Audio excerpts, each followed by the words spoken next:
Lydia, the blue-haired lady. A long time ago, I used to be an alcoholic. I would drift from city to city, from bar to bar. My only living family member within a 200-mile radius was my mother I had back in my hometown. She was in a home, my sister put her there. I could have gone and visited her, but I just didn't care enough, I guess. The taste of booze was more important to me. I went to this one bar one time, way in the outskirts of anywhere. It was a grungy goth sort of bar, so everyone wore some kind of strange leather. Pretty common for the area. To the outside world, it was where all the weirdo outcasts lurked, where no one in their right mind would want to hang. To me, it was one of the last bars I hadn't been kicked out of yet. I used that to my full potential.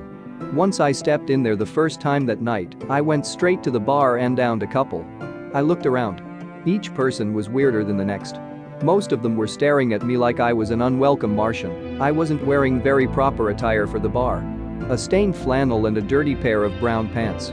I was a lumberjack in a sea of misfits, if that paints the picture. The drinking bar at which I now sat was the direct center of the place, which I thought was pretty cool. It was like the whole joint had a heart. It was also circular, so you could see the people to the side and across from you in a wheel. I guess that's when I saw Lydia for the first time. She was at 2 o'clock in the wheel, position-wise. She was the only other lady in this joint that wasn't covered head to toe in leather, or not even covered at all. She sat alone, looking around at the strange environment like I was. I guess I saw a certain purity emitting from her. Her hair was like an electric blue, clipped into a pixie cut. I wasn't shit-faced yet, but I had enough confidence to wander over. So I did. I introduced myself, and so did she, but by her hesitance and quietness, I could tell she was an introvert. I asked her if she was here with anyone. She said she wasn't. We talked for the next hour. She never opened up once. But I wasn't giving up. She was just too damn beautiful. I eventually asked her if she wanted to take a walk. She looked a little concerned, which I suppose I can understand, and even though I didn't expect her to, she went along with me anyway. We left the place and went down the sidewalk. Street was well lit, and plenty of people were out on their porches, smoking joints.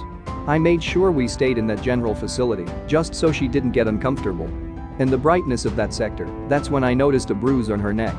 Clearly a handprint. I didn't ask her about it, but I could tell there might be a reason she was so quiet. She led me to a small apartment complex. She unlocked the door, took me up the stairs, and let me into her room. It was miniature and very cluttered. There were clothes strewn about, and actually a shattered coffee pot on the floor. We sat on her bed and started talking. I could tell she may have had a drink too many at the bar. She was a little loopy.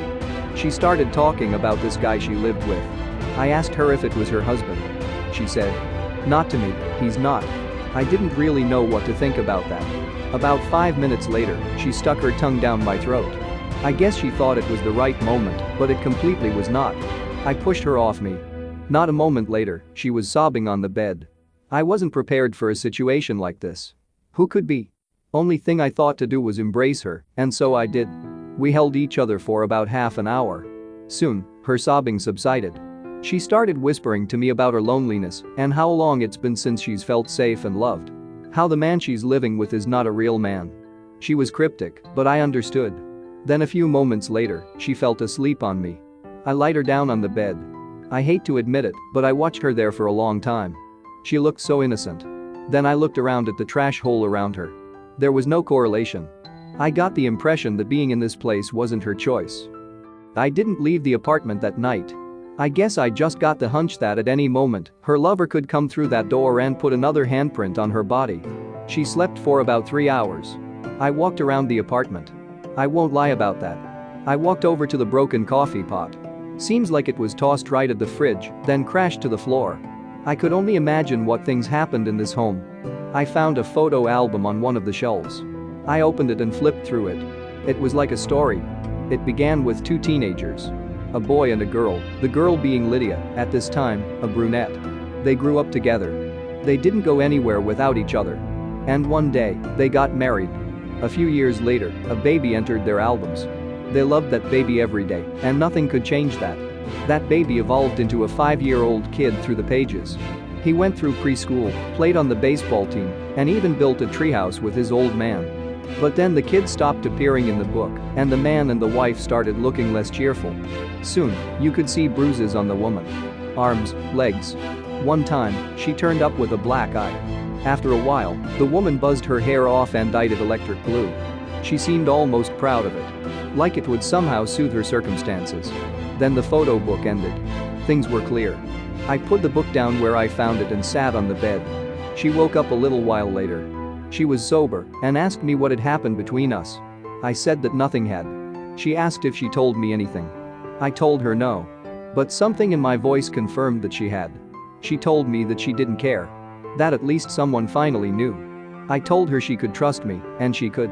We talked for another hour about life, actions, and consequences. She told me that her husband was a drifter, like me, and that he'd leave for days at a time and explore bars and get shit-faced.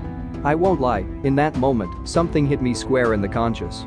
She eventually came out to me about everything. I promised myself I would never tell anyone what she told me. And you're not getting it out of me here. Only way in hell I'd tell a soul is if they had a gun in my mouth, and even then I'd hold back. We figured it was time for me to leave. She led me outside on the sidewalk. We shook hands. I asked her if she was going to be okay. She said. A couple months ago, I would have said absolutely not. But now, today, this very night, I think I've got a chance. That's what always stuck with me the most. Then I began to walk off. I looked behind me once I reached the end of the sidewalk. She was still watching me. Then she smiled. She looked like an angel in the moonlight. I smiled too. Then I left. I never saw Lydia again. The first thing I did the next morning was burn all my alcohol in the fire pit behind my house and visit my dying mother. The whole time, I was thinking of that girl with the electric blue hair. She's never left my memory. Thanks for watching. If you liked what you saw, please subscribe and like.